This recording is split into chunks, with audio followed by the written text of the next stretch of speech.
In this lecture, we're going to look at the history of New Testament textual criticism since the Textus Receptus. Now, that includes a number of scholars and editions of the Greek New Testament, but we'll only be able to look at some of these, just get kind of a bird's eye view of the whole thing. But what I want to impress upon you is the fact that there have been scores of people who have devoted their lives to the study of the original text of the New Testament in the last 300 years. And even going back 500 years, we see this. When you think about the Textus Receptus, we've talked about what is called today the Textus Receptus. And it goes all the way back to Erasmus's first published text of the New Testament on March 1st, 1516. 20 months, almost to the day after that, the Reformation was born on October 31st, 1517. And Luther said that he could not have begun the Reformation without a Greek New Testament in his hands. Erasmus's Greek New Testament. Erasmus published 5 editions. The first one was considered the most poorly edited book of all time. And he fixed a lot of the errors that he said he actually threw this together rather than edited it. And he took some of these manuscripts, 7 manuscripts he used, late manuscripts, all from the 10th or 11th century or much later, and marked them up because he wanted to use it kind of as his copy text. And the problem is that these are priceless documents, and he's marking all over the place. Of course, at that time, they weren't considered priceless documents. There were no printed Greek New Testament, so this is the copy you'd have, and so he just marked the thing up. But he got these while he was in Basel, and they probably came from Constantinople because of the fall of Constantinople in 1453. When monks fled into Western Europe and brought their Greek manuscripts with them, both the Greek New Testament and the Greek Old Testament and classical literature, and we got out of the Dark Ages because of the Renaissance and the Reformation due to this. Well, his second edition, 1519, still did not have the Trinitarian formula at 1 John 5:7, where it says, "For there are 3 who bear witness in heaven, the Father, the Word, and the Spirit, and these 3 are one." He couldn't find it in any Greek New Testament manuscripts. Of course, he didn't really try that hard for his first edition. He had 7 manuscripts, and most of these didn't overlap very much. But by the time he got to his third edition, he had investigated some more things. And he wrote to a friend at the Vatican and said, "I know about this manuscript called Codex Vaticanus. Does this have the Trinitarian formula at 1 John 5? He didn't know how important Vaticanus was, but as it turned out, Codex Vaticanus has become the most important manuscript of the New Testament for us today. And his friend looked at it and said, "Sure enough, it's not there." And so Erasmus was satisfied with that. But in 1520, some scribe named Froy or Roy, working at Oxford University, puts together a Greek New Testament that was based on the Vulgate, at least for this verse, where he added the Trinitarian formula. And it magically appeared on Erasmus's doorstep, and he felt compelled to put it in, even though under protest.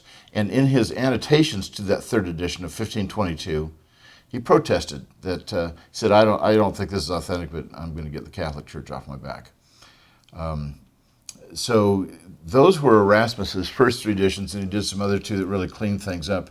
But his 4th edition was really considered the definitive version that got rid of most of the editorial mistakes that he had made and some of the scribal mistakes that were in the ones earlier. Erasmus's text is called the first published Greek New Testament, but it's not the first printed Greek New Testament. That honor goes to the Complutensian Polyglot. This was done in Spain by some Spanish priests and monks, and Erasmus had heard about this work being done, and so he was in a hurry to try to improve on it. And the Complutensian Polyglot actually is more than the New Testament. It's the whole Bible. And polyglot means it's got multiple languages. So they dealt with not just Greek and Latin, but some others. It got printed in 1514. It did have the Trinitarian formula in 1 John 5 because they were basing that on the Latin Vulgate that was found in later manuscripts, but not earlier manuscripts of the Latin Vulgate. But they were waiting to get some Catholic Church approval on it, and they didn't get the papal imprimatur for 8 years. So these 800 copies that they made sat in a warehouse for 8 years, and it's precisely because of this, which was actually a better work than Erasmus's, that Erasmus's text was that which was used for the next 300 plus years as the standard Greek New Testament, rather than the Complutensian Polyglot. Stephanus comes along, a Parisian printer who became a Protestant in his later years and ended up spending his time in Geneva, and he produced 4 editions. Now, they were primarily just editions of Erasmus's text, but he did integrate some of the readings of the Complutensian Polyglot, but we're still talking about Erasmus's text. So one of the things I want to stress here is this. Any text that's based primarily on one of Erasmus's editions is called the Textus Receptus. So the Complutensian Polyglot is the only one in this list that would not be called that, but it just didn't have an impact because it sat for 8 years in a warehouse. So Stephanus starts printing these texts, and his 3rd edition of 1550 was a beautiful edition. Large folio print. I've got a leaf of it at home. And that 3rd edition was kind of his definitive text. That's the one that when people talk about the Textus Receptus, that especially is what they're talking about. Stephanus' 3rd edition of 1550, which was reproduced by Oxford in 1825, which was then reproduced by F.H.A. Scrivener in 1873. So when we talk about a kind of a republication of the Textus Receptus, it's Stephanus' 3rd edition that we talk about. His 4th edition was remarkable in a different way. Let me back up and mention this about the 3rd. The 3rd edition was the first Greek New Testament ever to list textual variants. Stephanus listed 15 manuscripts, and he gave them all different Greek letters listed in the margin. We're not exactly sure of what each one is, but we've been able to identify most of them. And so that was the first time that he's actually put in the textual variants from any manuscripts. But in 1551, while he was traveling from Paris to Lyon in France, he decided, I'm going to make a kind of a more pocket edition, and not as scholarly edition. Will be a smaller form, more easily affordable by the masses. All the masses who know Greek, and so he writes in the verse numbers at each place. Now his was a triglot, if you will. It had Jerome's Vulgate, and it had Erasmus's Latin text, because in all of Erasmus's editions, he put in his own Latin text, basically to say, look, my Latin translation is actually based on the Greek, so you need to use it instead of Jerome's, as if to say Jerome didn't base his on the Greek. It's just that we don't have those manuscripts, so it's a little bit naive on Erasmus's part. But Stephanus has Jerome's Latin text, Erasmus's Latin text, and the Greek text of Erasmus. So in 1551, his 4th edition, he puts verse numbers in there. The chapter numbers had already been done by Stephen Langton, who was the Archbishop of Canterbury in the 12th century, I believe, or 13th century. And so Stephanus puts in verse numbers, first time verses had ever been put in a New Testament. And some people say, well, geez, sometimes the way those verses show up, it must have been because they hit a bump in the road when he was traveling by carriage from Paris to Lyon. But most likely he did his work while he was staying in hotels or inns of some sort en route. And for the most part, it follows what you see in some of the Greek manuscripts. They didn't have verse numbers, but they did break it up by some ways. So that 4th edition, or I should say, the manuscript that was used for the 4th edition still exists. It's in a museum in Los Angeles, and I've been trying to get permission for years to photograph things. It's never been photographed. It'd be terrific to see, maybe if a verse number is chicken scrawled in, maybe it was due to the bumps. I don't know, but it would just it's such historically important manuscript. I'd love to do that. Then Theodore Beza, the great reformer, did 11 editions. Metzger mentions 10 of these, starting in 1565. But I saw a former edition from all these that was done in 1564, years ago at a man's house. He owned the copy. He was a rare bookseller, but that was one book that he didn't ever want to sell. So Theodore Beza did 11 editions, and the King James Bible was essentially based on his 9th or 10th edition, 1589, and 1598 is what the King James Bible was really based on. And Beza just took Stephanus' text, Erasmus' Latin, and then added some more information and some more readings from the Complutensian. Then you have the Elzevirs, 2 editions. The Elzevirs were not brothers. Sometimes they're said the Elzevir brothers, but it was an uncle and his nephew. And they published their Greek text in 1624 and 1633. Now keep in mind, the Elzevir editions were done after the King James Bible was published in 1611. Beza's edition was what was used for the King James. But they had a little kind of a blurb in the preface in Latin that said, this is the edition that is received by all, and therefore it got the name the text received, or the Textus Receptus. And it was more just kind of an advertising blurb than the reality, because even at this point people were starting to question what the text was. Then there were dozens of others that were also done that were based largely on Erasmus's text. Now, when you think about the Textus Receptus, you really have to think about, this is the text behind the King James Bible. But it's not just the text behind the King James Bible, but virtually all Protestant translations until 1881. And that's how influential it has been. Since the Textus Receptus, there started to be some collecting of variant readings, and again, I'm just highlighting some of the key people who have done this. So here we have the Elzevir text. That was the last one I mentioned, 1633. A few years later, Brian Walton, a British scholar, produced his London Polyglot, which is a terrific multi-volume set. It's the first systematic collection of variant readings. You had Stephanus, who had kind of a haphazard collection of variant readings. Brian Walton did a systematic collection of them. Then John Mill deserves a special place of honor in the history of textual studies because of his Novum Testamentum of 1707. It's 2 volumes. It took him his lifetime to produce this work. He examined 100 Greek New Testament manuscripts, several versions, and early fathers, and he produced an apparatus that listed 30,000 textual variants. 2 weeks to the day later, he died. He was 62. Oxford trained, brilliant scholar, and years ago when I was at Cambridge University photographing manuscripts at various colleges, I was at one of these colleges. It was Clare College, I believe, and on the shelf they had these 2 volumes from John Mill's 1707 text. It's very hard to get a hold of them. Most people get the revised edition of 1710 done by somebody else. And I asked if we could get permission to photograph those, which they kindly gave to us. So we have digital images of Mill's Novum Testamentum at the CSNTM website. If you just go to csntm.org and click on rare books, you'll print a book, something like that, you'll find it.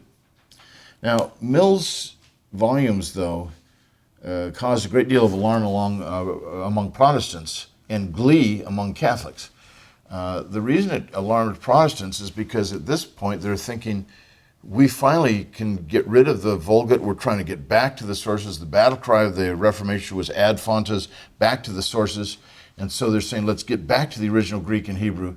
And they thought they had done that. And Mill says, well, maybe not. There's thousands of places where we may have missed it. It goes back several centuries, but doesn't go back all the way to the original. And consequently, there was a sense that, gee, we're not sure if we've done this or not. So a lot of Protestants were alarmed. A lot of them wrote articles and other things against Mill, saying that this is the work of the devil. Yeah, collecting variants and seeing what the text actually says is the work of the devil. He's not making things up. He's finding evidence. But the Catholics were gleeful about this because they said, look, you Protestants have a pope, but he has footnotes. We have a pope who speaks ex cathedra, and end of the story. There's There's no marginal notes that says, or I mean this. He doesn't do that. But then Richard Bentley, 6 years after this, 300 years ago now, defended what Mill had done. Mill, fortunately, didn't have to do that. He died 2 weeks after the thing was published. But that's the way to do it, frankly, folks, is when you get into publishing, make sure to publish your magnum opus, your final work that's going to stand the test of time just before you die, so you don't have to defend yourself. There were some other things I was going to mention along those lines, but I'm not going to talk about it. There's a way to ensure longevity in biblical studies. If you do text critical studies, you usually have a long life. If you work on, I guess I am good at it, I'm going to tell you. If you work in Christology, you'll usually have a long life, and you work in papyrology. And Greek grammar, unless you work in morphology, the forms of Greek grammar, then you're going to die young. It's just, that's a problem. So I'm really worried about my longtime friend Bill Mounts, who's done work in morphology. If you start with syntax, you kind of guaranteed a longer life. So I've decided I'm going to work in papyrology, syntax, Christology, textual criticism, and I may have a long life. Or I could die like Tischendorf when he was 59 because he overworked. But anyway, April is the month that textual critics are especially afraid of, or any month that begins in an A. That's the months they typically die in. So you got to get past those. So Richard Bentley, was ably defending this, saying, are we better off now than we were 200 years ago because we have more manuscripts that we can compare with each other, and therefore we can see what is most likely going back to the original? He said, of course we are. We're in a much, much better situation than we were then. So then the variant readings got to be examined, and in the annals of text critical study, Johann Albrecht Bengel deserves a special place, not because of the amassing of data like Mill had done, but now the analysis of the data. He was a very godly man, very pious fellow, had an orphanage, and there's even a Bengel house at the University of Tübingen for evangelical students. And Bengel, as a student, was disturbed by Mill's text and the variants that he had produced. And so he decided he's going to set himself to the task of examining all of these textual variants. And in the process, he was the first one to identify the Alexandrian and Byzantine text types or families. He's the first one to articulate the canon of the harder reading, that the harder reading is to be preferred over the easier, which we've talked about before.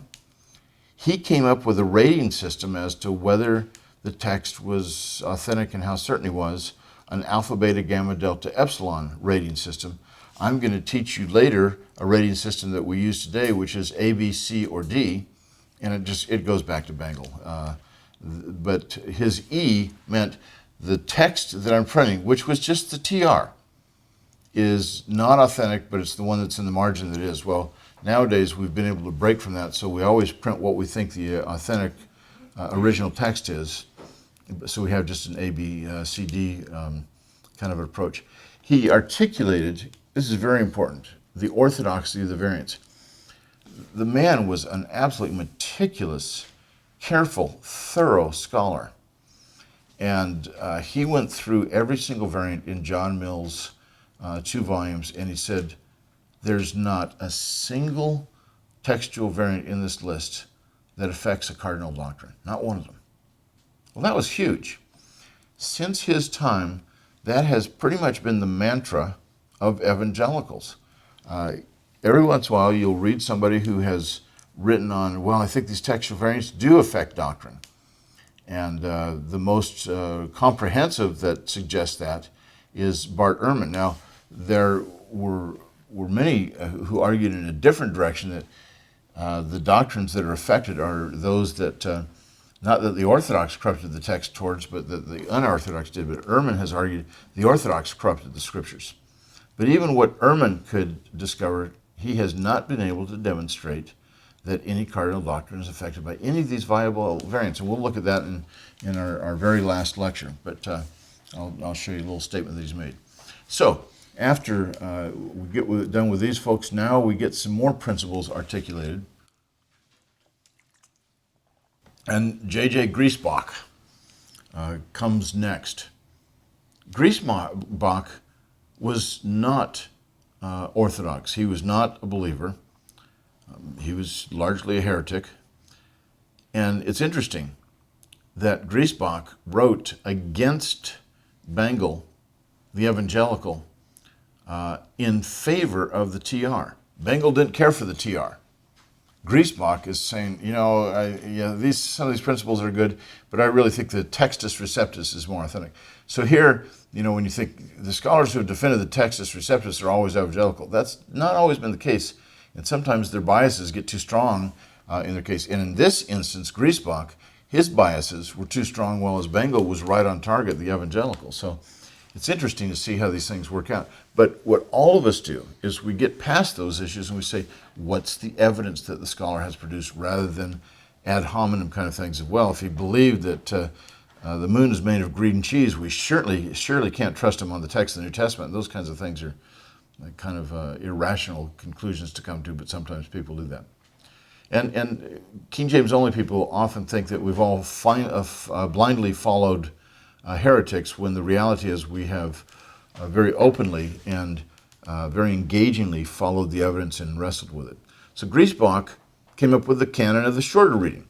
And so Bengel had come up with a harder reading. Griesbach said the shorter reading is typically going to be more authentic, although he gave the exceptions to it. And he also actually articulated 15 canons of internal evidence that are really amazing, very helpful, like harmonizations between the Gospels are probably a later addition, or harmonizations towards the Septuagint, something like that.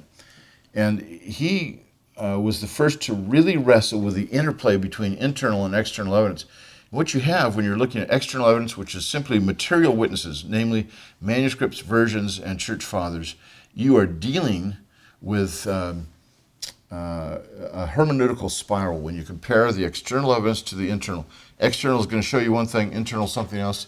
Then you have this hermeneutical spiral where they play off each other until you finally come to a conclusion that you think can satisfy all of the data, both internal and external. And we'll practice that here in a later lecture. He also was the first to recognize three text types, the Alexandrian, Western, and Byzantine. And nowadays, people are saying, no, those text types don't exist, that was made up. I think Griesbach was onto something. That gives us a little bit of something about Griesbach. Now, the next fellow makes a landmark change in text critical studies, because he's the first one to publish a Greek New Testament that is not based on the TR at all. Karl Lockman, here's that handsome dude right there.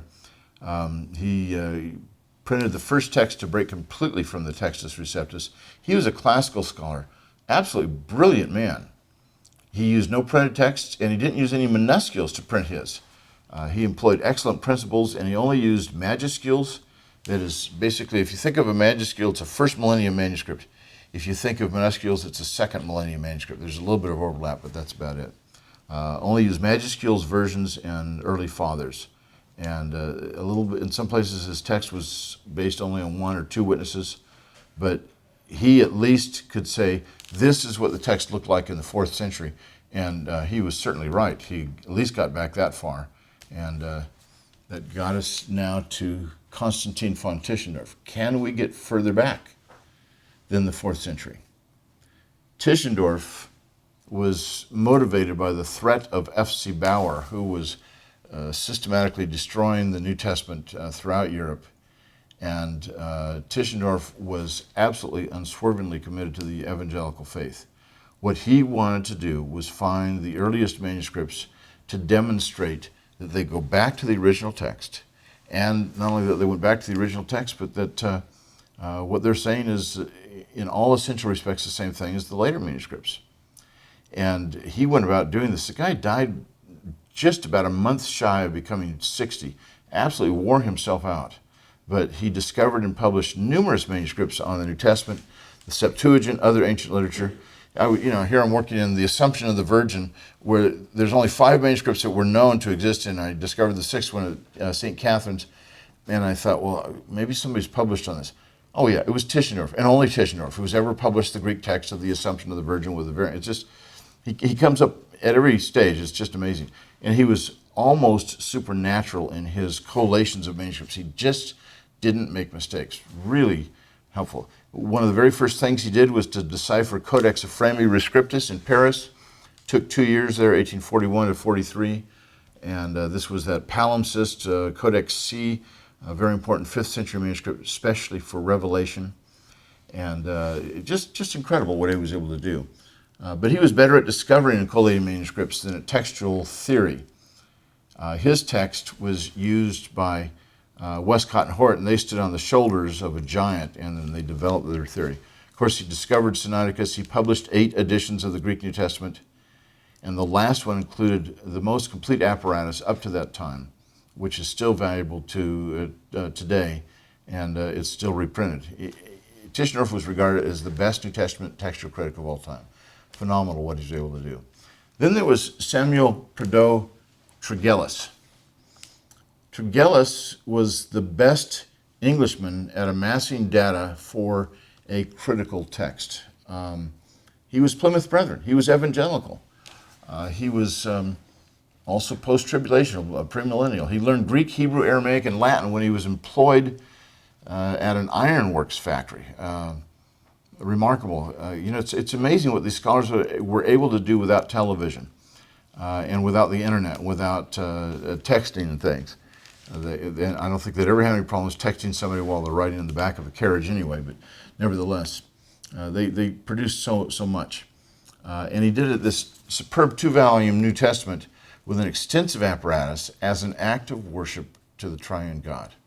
Now, what's interesting is the very copy that the great scholar F.F. Bruce owned is the one that CSNTM had the privilege of photographing some years ago. It's at Tyndale House, Cambridge, and we photographed that, and that's in our rare book section as well.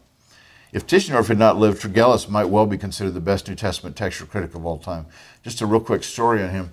Here this man was at the Vatican, and he had the opportunity to look at Codex Vaticanus, but he'd have 2 assistants standing there over him. He wasn't allowed to take any notes.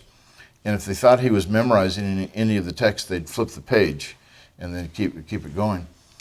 And he memorized great gobs of that text and wrote up the notes on it. So, he's there sitting there for 6 hours, and later he's just writing copious notes in his cell all night long.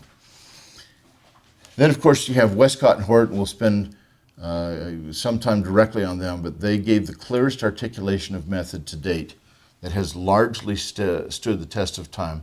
There's some weaknesses in it, but these are the major scholars, and we'll talk about them personally and other things. They overthrew the reign of the Textus Receptus. In 1881, they produced the New Testament in the original Greek. It came out on May 12th. And then a year later, their introduction and appendix that give all the rationale for what the reviews were. 28 years of labor to do this. And virtually all Greek New Testaments today take their starting point from Westcott Hort, but virtually none of them stay there. It's a great starting point, but a lot of things have changed in the last 130 years, and we're wrestling with these things. So you get a lot of TR folks that want to critique Westcott and Hort, not realizing that the world has not stood still for over a century. Westcott was Orthodox. Hort, probably not. He didn't write as much. We're not exactly sure of all the things he believed, but Westcott was thoroughly Orthodox, and we'll show that later. And so finally, 20th century scholars. Caspar René Gregory is the man after whom we have the Gregory-Aulond numbers. He was one of Tischendorf's students, one of his last students, and came up with a system for devising how we do the numbers. So every Greek New Testament manuscript gets a Gregory-Aulond number today. He was born in America, and he died in World War I fighting on the side of the Germans. He enlisted at age 68. He said, I'm a nationalist, I'm going to do. Some of these guys, brilliant scholars, and have a screw loose in some other ways. Gunther Zunz, his text of the epistles in 1953, started reasoned eclecticism. It's a great book and not easy to read, where he basically really talks about how these manuscripts are doing, what they're doing, and we'll be kind of exploring some of the things the same way he did. Ernest Codman Caldwell was my professor's professor, Harry Sturz, and Sturz took 20 units from Caldwell was considered the best American at method, and he wrote article after article on how to do textual criticism. Brilliant scholar. Ended up being the president of the University of Chicago. Kurt and Barbara Alland, Kurt Alland started the Institute for New Testament Textual Research in Münster. His wife Barbara was the director until about 2004, and that's kind of the epicenter for all text critical studies. Bruce Metzger, you know about, here's a guy who lived a long time. Of course, he worked in papyrology, textual criticism, Christology, grammar, so there you go. And considered sometimes the best 20th century textual critic. It's kind of a tie between him and Kurt Alland. Professor at Princeton, very fine evangelical scholar. Harry Sturz was my professor, and I just mentioned him to show you that I have a connection back to Caldwell to some degree, but it makes me sound more important that way. But then there's Gordon Fee, another terrific scholar who works especially in patristics. He's still around. He's Pentecostal, and he spends half his time every year on mission trips. He's retired. Eldon Epp, his former teacher, is he's kind of the dawn of North American textual critics, still works in the field. And like Warren Zevon said about Werewolves of London, saw a guy at Trader Vic's and he's drinking his pina colada and his hair was perfect. That's Eldon Epp. If an atomic bomb went off right next to him, his hair would still be perfect. The guy's amazing. J.K. Elliott is a British scholar. Again, these guys are so unbelievably smart. I'm honored to just be able to call them friends. But Elliott is retired now, taught at the University of Leeds, and he reads everything. The man is a walking encyclopedia of textual criticism. David Parker now heads up the University of Birmingham's Text Critical Studies, again a British scholar.